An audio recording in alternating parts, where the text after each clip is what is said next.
Bill കൊണ്ടുവരാൻ പറഞ്ഞിട്ട് സമയം എത്രയായി? നീ പോയി വാങ്ങിച്ചോണ്ടോ.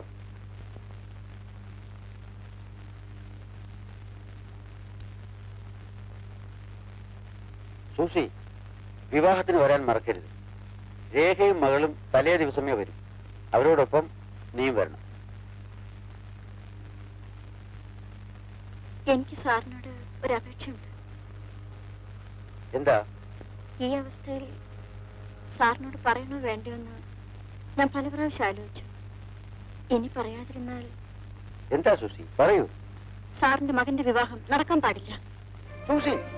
അതെ സാർ, സാറിന്റെ മകൻ ഒരു കുഞ്ഞിന്റെ അച്ഛനാണ്. സൂസി, നീ എന്തൊക്കെയാണ് പറയുന്നത്? രമ്യമോൾ അങ്ങയുടെ മകന്റെ കുട്ടിയാണ്. രേഖ അങ്ങയുടെ മകന്റെ അവിവാഹിതയായ ഭാര്യയും. അങ്ങനെ സംഭവിക്കാൻ പാടില്ല.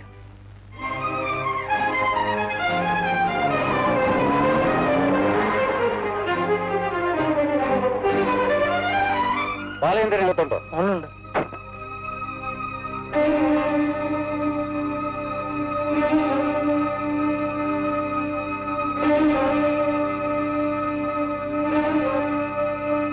ബാലേന്ദ്ര, ആ ഡാഡി വന്നോ?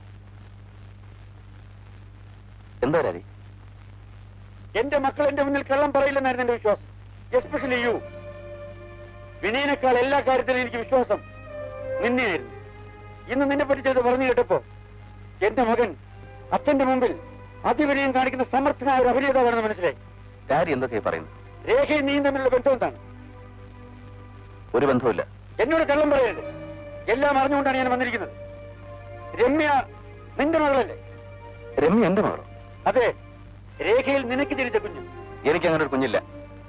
ബാലേന്ദ്ര, നിനക്ക് ഇഷ്ടപ്പെട്ട ഏത് പെൺകുട്ടി വിവാഹം കഴിച്ചു തരാനും ഞാൻ ഒരുക്കമാണ്. അതിനുള്ള വിവേകം എനിക്കുണ്ട്. പക്ഷേ ഒരു പെൺകുട്ടിയെ പറഞ്ഞു മയക്കി അവളുടെ ജീവിതം നശിപ്പിച്ച ശേഷം മറ്റൊരു പെൺകുട്ടിയുടെ കഴുത്തിൽ താലി കെട്ടാൻ നിനക്ക് എങ്ങനെ തോന്നുന്നു? തെറ്റിതിരുത്താൻ ഇനി സമയം വൈകിട്ടില്ല. വഞ്ചിതയായ പെൺകുട്ടിയുടെ കണ്ണുനീരിന് തന്നെ നശിപ്പിച്ചവനെ ദയിപ്പിക്കാനുള്ള ശക്തി ഉണ്ടെന്ന് നീ മനസ്സിലാക്കണം. കാര്യം അറിയാതെ ഡാഡി വെറുതെ ഇമോഷണൽ ആയിരുന്നു. ഡാഡി ഒരു ഹാർട്ട് പേഷ്യന്റ് ആണ്. നടന്നെന്താണെന്ന് ഞാൻ പറയാം. രേഖ ഇന്ത്യൻ എയർലൈൻസിലെ ഒരു എയർ ഹോസ്റ്റസായി. അവിടെ വെച്ചാണ് ഞങ്ങൾ പരിചയപ്പെട്ടതും സ്നേഹബന്ധത്തിലായത്. അതൊരു തെറ്റാണെന്ന് എനിക്ക് തോന്നിയിട്ടില്ല. സ്നേഹിച്ച പെൺകുട്ടി വിവാഹം കഴിക്കാനുള്ള തന്റെ ഇടവും എനിക്കുണ്ട്. പിന്നെ എന്തുകൊണ്ട് നീ അത് ചെയ്തില്ല? പക്ഷെ അവൾ എന്നെ വിവാഹം കഴിക്കാൻ തയ്യാറായിരുന്നില്ല. അവൾക്ക് എന്നേക്കാൾ വലുത് അവളുടെ ബന്ധങ്ങളും കടപ്പാടുകളുമായിരുന്നു. ഞാനിത് വിശ്വസിക്കണം അല്ലേ? ഡാഡി വിശ്വസിച്ചാലും ഇല്ലെങ്കിലും സത്യം ഇതാണ്.